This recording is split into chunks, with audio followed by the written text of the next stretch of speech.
Welcome to today's episode of Wellbeing with Neka. How are you doing? I hope you've been enjoying our videos that you have been watching. If you are yet to subscribe, please kindly take this as a cue to click subscribe so you do not miss out on the wonderful topics that are treated on this channel. I am your well-being practitioner, and all I do is tell you things that will make your life easier and better. Your mental health, your physical health, your relationship, and your financials. I handle all of these from an expert point of view. So welcome to today's episode as we treat finances. For 12 years, I was a banker, and I watched people go from grass to grace and from grace to grass.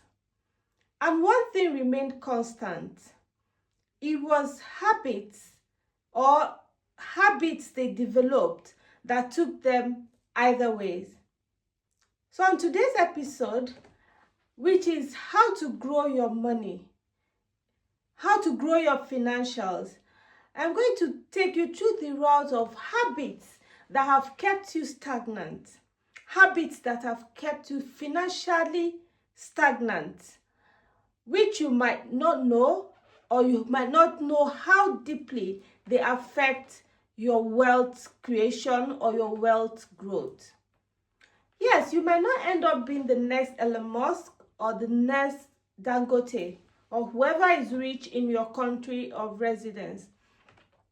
You might not end up being the wealthiest, but the few steps or the few habits that I'm going to talk to you about that have kept you stagnant will help you to release yourself from the bondage of lack, from the bondage of not being able to grow your finances. I'll take this in 5 steps or in 5 bullet points. Then you will be able to identify which applies to you and which changes you need to make as we enter a new year. The first habit that has kept you financially redundant is comparing your life with the life of others.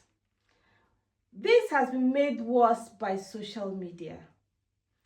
There is so much out there in social media or on the social media platforms that make people think they are not doing well enough or they are not spending enough. When you compare yourself to other people, there are 2 likely outcomes. You will start spending more than you earn so as to look like the next person, or you feel bad within yourself that you're not doing enough. But the most important one, which affects your growth, is spending more than you earn or more than you're worth so that you look like the next person. In this coming year, you need to cut that out if you want to grow your finances. You don't need to have the kind of clothes that the next person is wearing. You don't need to throw the biggest parties. You don't need to wear the flashiest fashion items. You do not need all of these to be able to grow your finances. If you allow yourself be caught in this web of constantly wanting to be like the next person, you will remain stagnant financially. So in the next year, if you intend to grow your finances, if you intend to be financially comfortable, make this a point not to compare, not to compete, or not to want to be like the next person in any way. From the fashion to the schools your children attend, to the food, to the aesthetics, whatsoever. You need to cut that out to be able to release yourself from the financial quagmire you found yourself in this year or in the past years. This may sound easy, this may sound cliche, but you do not understand how much you spend because you want to have that hair, because you want to have that wig, because you want to wear that shoe, or because you want to attend that party that everybody is attending. You do not understand how much you spend on doing ashwebi for the Africans, or attending weddings with a new cloth every time so that you look like the next person. No, you may not understand how much that eats into your finances until you make it a point to monitor it and to remove it from your 2026 financial budget.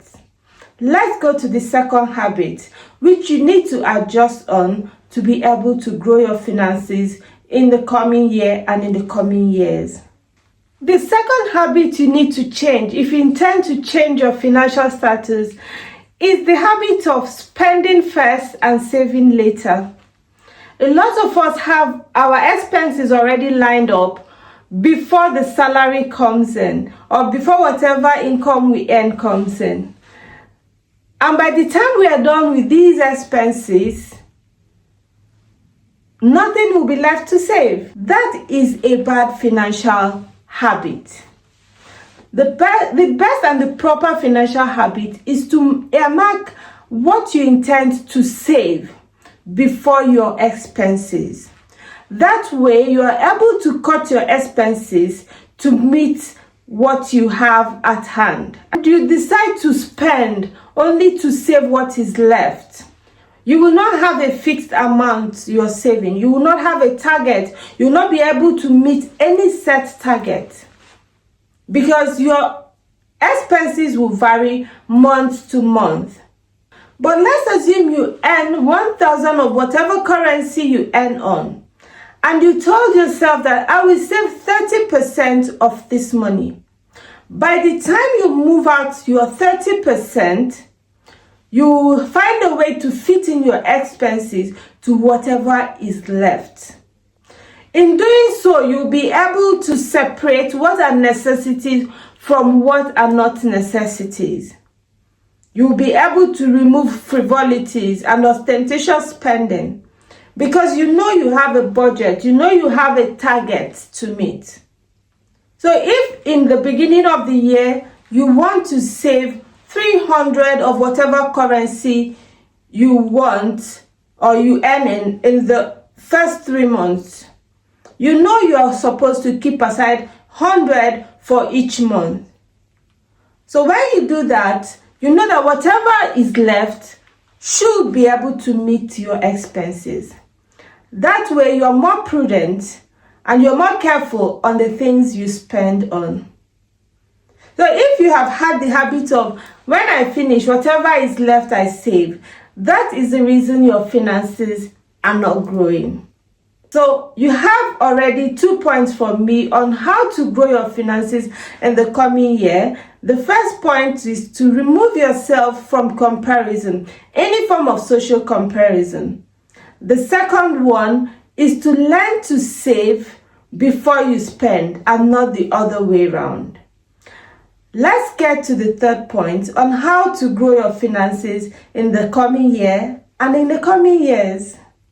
Another bad financial habit that has kept you stagnant is chasing steals instead of value. Yeah. A few weeks ago, it was Black Friday, and someone asked me, are you not shopping? What are you shopping for? And I said, I don't shop on Black Friday because you will be forced to buy things you don't need because the prices are slashed. It doesn't only apply during Black Fridays. There are so many sales, there are so many businesses who come up with sales, slashing prices, and we rush into spending. Even when we do not exactly need what we are buying at the moment. Some people would justify this buying habit with, okay, I might need it in future and it will be more expensive. No. That is just justification for a bad habit. When you need it, you buy it. If you don't need it, keep the money safe for something else or for better use. This kind of spontaneous spending has kept a lot of us or a lot of people financially stagnant. Let me use the word. We have not grown, we have not gone from one level to the other, or we have remained abjectly poor. because we've not been able to train ourselves to have restraint when we see a slash in price. I call that poverty mentality, wanting to only buy when there are sales. And then when there are sales, you buy without control, like someone thrown into a candy shop. Are you one person with that habit? Are you sales driven? Are you driven by slashing prices? Have you considered if you actually need those things that you buy at outrageously cheap prices? Are there things you can do without? Are there things that will not do you any harm if you don't have them? If yes is your answer to any of these questions, then you have to drop this habit as you go into the next year so that you'll be able to grow your finances, so that you'll be able to go from one level of your financials to the next. You might say this doesn't come often, it doesn't happen often. Maybe, but it does happen.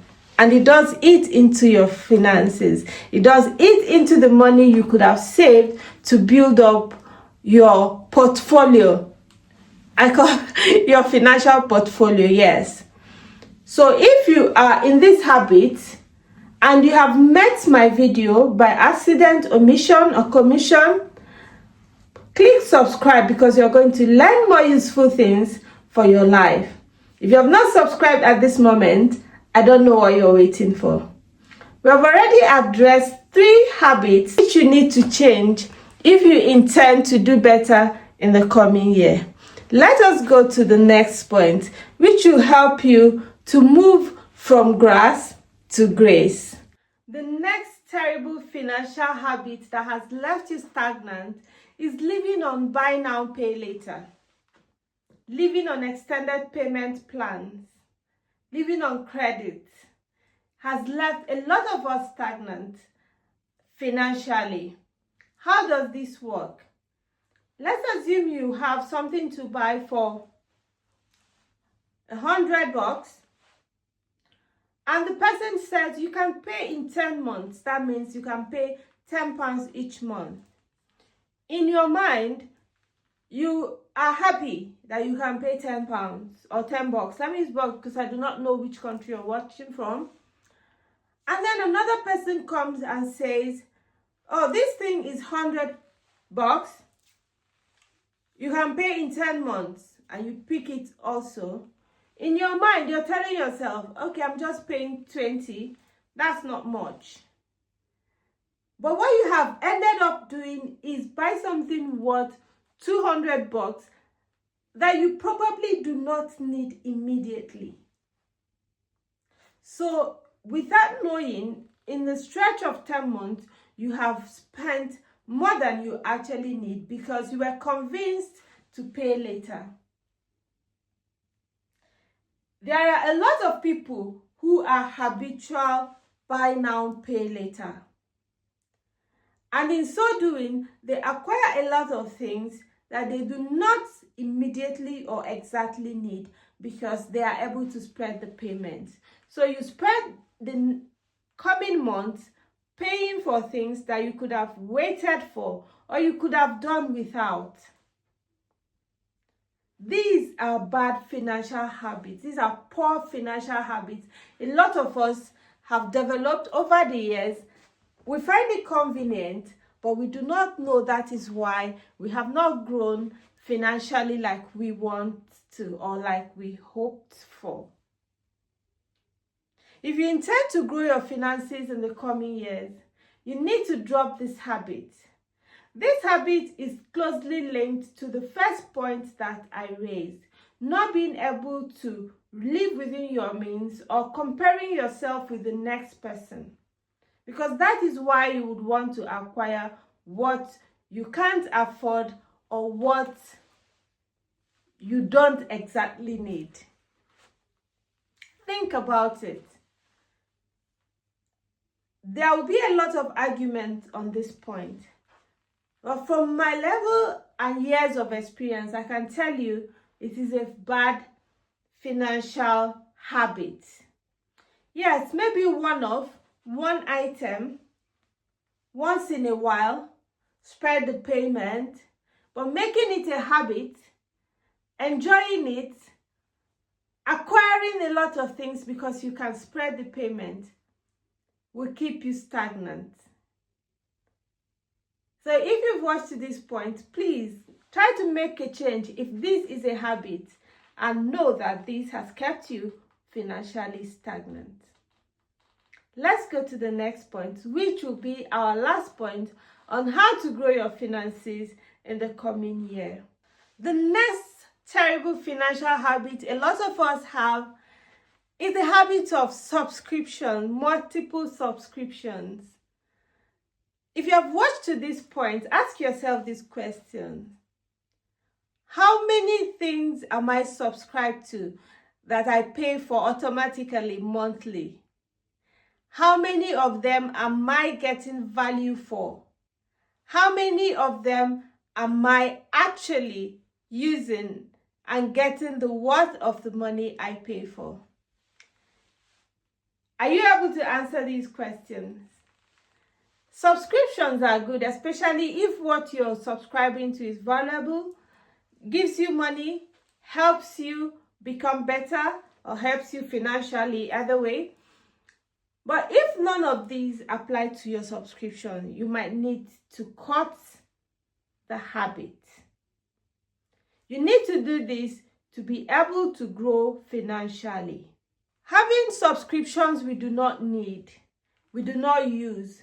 We have Netflix, we're subscribed to Prime, we're subscribed to Apple, we're subscribed to all kinds of music platforms, we are subscribed to different learning platforms that we don't use or that we don't use as often as we pay for.